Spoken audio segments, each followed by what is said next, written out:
वर्ध्यातील लोकांना वृंदावनच्या लठमार होळीचं आकर्षण असतं। मात्र वर्धेकरांना यंदा ही लठमार होळी त्यांच्याच भागात अनुभवायला मिळाली। वर्ध्यातील प्रसिद्ध लक्ष्मीनारायणला साक्षी ठेवत वृंदावनमध्ये साजरा होत असलेला रंग उधळला गेला, पण तो 125 किलो गुलाब आणि झेंडूच्या फुलांच्या पाकळ्यांचा। वर्ध्यात बजाज परिवाराचे लक्ष्मीनारायण मंदिर आहे। इथं वसंत पंचमीचा उत्सव मोठ्या प्रमाणात साजरा केला जातो आणि यावर्षी प्रसिद्ध उद्योजक बजाज परिवारातील शेखर आणि किरण या दाम्पत्याने वृंदावन इथल्या लठमार होळीचा वर्धेकरांना अनोखा आनंद दिला।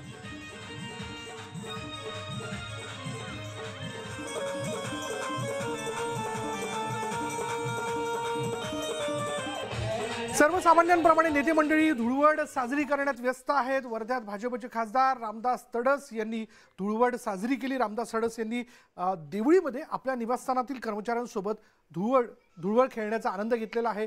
धुळवड खेळण्यासाठी कर्मचाऱ्यांचे कुटुंबीय देखील या ठिकाणी उपस्थित होते। तर भंडाऱ्याचे आमदार नरेंद्र भोंडेकरांनी घरोघरी जाऊन नागरिकांना गुलाल लावत होळी साजरी केली।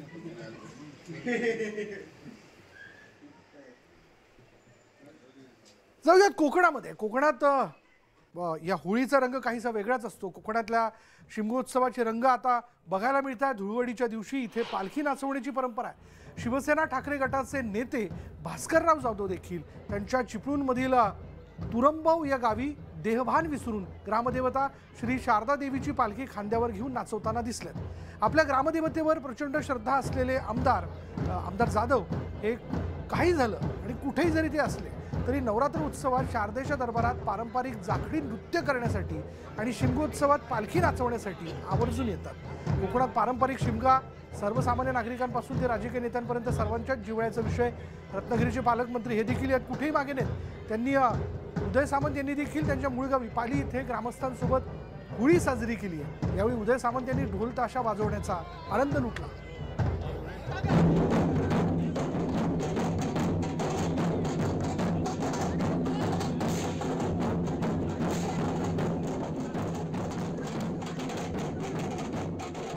नेते मंडळी देखील या उत्सवात कुठेही मागे नाहीत। उदय सामंत यांनी त्यांच्या पालीगावी ढोलताशा वाजवत या होळीचा आनंद लुटलेला आहे। तर दुसरीकडे तुरंबव या गावी म्हणजे गुहागरचे आमदार भास्कर जाधव यांनी तुरंबव या त्यांच्या गावी पालखी नाचवलेली आहे।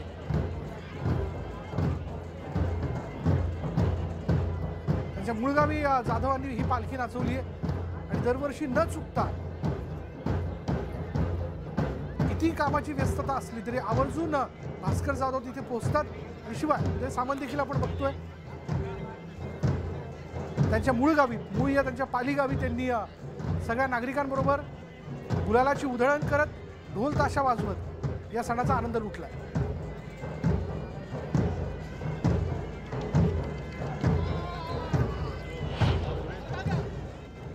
रायगडसह कोकणामध्ये पहाटेपासूनच रंगपंचमीची धूम बघायला मिळते। बच्चे कंपनीचा उत्साह दांडगा असून विविध रंगात ते नावून निघालेत। शहरी आणि ग्रामीण भागात पारंपरिक पद्धतीने या सणाचं महत्त्व जपलं जात आहे आणि या सणांच्या माध्यमातून सामाजिक सलोखा आणि एकोपा प्रस्थापित होताना दिसतो। कोकणात होळी, शिमगोत्सव आणि रंगपंचमी या सणांचं एक आगळंवेगळं महत्त्व असून सलग 5 दिवस चालणाऱ्या या उत्सवात सारेच रमून जाताना बघायला मिळतात।